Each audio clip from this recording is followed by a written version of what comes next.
देखिए, 20 जून 2025 को मोरटक्का से के पास एक व्यक्ति गायब हुआ था। उसकी डेड बॉडी 26 को नए हाईवे के पास पुल के नीचे मिली थी। छत बिछत हालत में डेड बॉडी पानी में मिली थी। पीएम में कोई भी अस्पष्ट ओपिनियन नहीं आया था। उसकी मर्ग जांच ओंकारेश्वर पुलिस द्वारा की जा रही थी। इसी बीच में उस व्यक्ति की जो पहचान है वो ग्राम बड़ूद के नाना उर्फ सालाग्राम नाम के व्यक्ति के रूप में हुई थी। लगभग 1 महीने बाद सनावद और मोरटक्का के बीच में एक और व्यक्ति का एक्सीडेंटल एक डेड बॉडी मिली थी, जिसमें कुछ चोट के निशान भी थे और पहाड़ी के नीचे उसका डेड बॉडी पाई गई थी रोड के किनारे।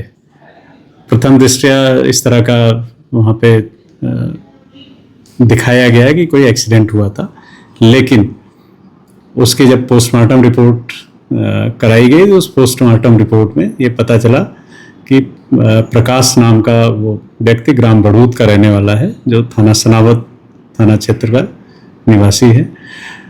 उसकी गला घोंट के हत्या करके और उसकी डेड बॉडी सड़क पे डाल दी गई।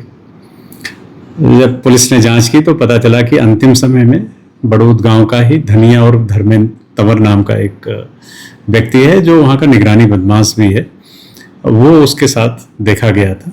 पुलिस ने उस व्यक्ति को पकड़ के जब पूछताछ की तो ये खुलासा हुआ कि पहले उसने जो सनावद का प्रकरण था उस प्रकरण में उसने जो मृतक है उसके साथ शराब पी और एक पहाड़ी पे ले गया और पहाड़ी पे ले जाके वहाँ पे उसका गला घोंट के हत्या कर दी और उसकी डेड बॉडी को खींच के पहाड़ी से फेंक दिया था। इस पर से थाना सनावद में हत्या का एक प्रकरण पंजीबद्ध हुआ।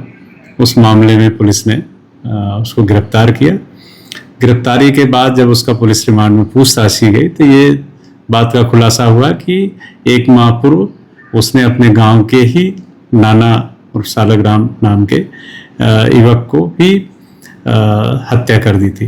पूछताछ में पता चला कि वो अपने गांव से लेके चला था, शराब की दुकान से उसने शराब की बाटलें ली, मोरटक्का के पास उसने पहले शराब पिलाई और जब वो एकदम बेसुध हो गया तो आरोपी ने उसको उसके पास गमछा था, उस गमछे से उसके गले को पहले घोंट दिया और उसके बाद पानी के अंदर उसको फेंक दिया था।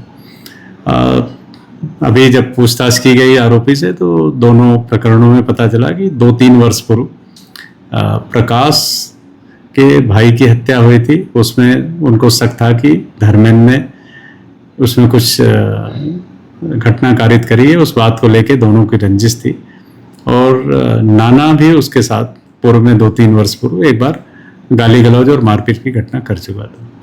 इसी को ध्यान में रखते हुए पहले इसने दोनों से दोस्ती की और दोस्ती करके उनको शराब पिलाया और जब वो शराब पी के बेसुध हुए तो सोची समझी चाल के तहत उसने दोनों घटनाओं को अंजाम दिया।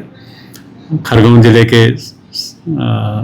सनावद थाने में एक प्रकरण पंजीबद्ध हुआ, उसमें उसकी गिरफ्तारी पूर्व में हो चुकी थी और परसों खंडवा जिले के जो ओंकारेश्वर में प्रकरण पंजीबद्ध हुआ है उसमें भी उसकी फॉर्मल अरेस्ट करके उससे जो घटनास्थल के आसपास से उसने वस्तुएं मृतक की ले गया था उनकी भी जब्ती करके विधिवत कार्रवाई की जा रही है। सर कुछ लिस्टिंग करता था या क्या टारगेट होता था इसका? जैसा मैंने आपको बताया कि पूर्व में दोनों जो मृतक थे उनका कभी न कभी इससे 2-3 वर्ष पूर्व विवाद हुआ था और उस विवाद को उसने अपने मन में घर करके रखा था और उसी कारण वो पहले उससे सोची समझी चाल के तहत इसने दोस्ती की और दोस्ती करने के बाद उनको शराब पीते थे तो उसने सुनसान जगह पे शराब पिलाई और वहाँ मौका देख के फिर इनकी हत्या कर दी।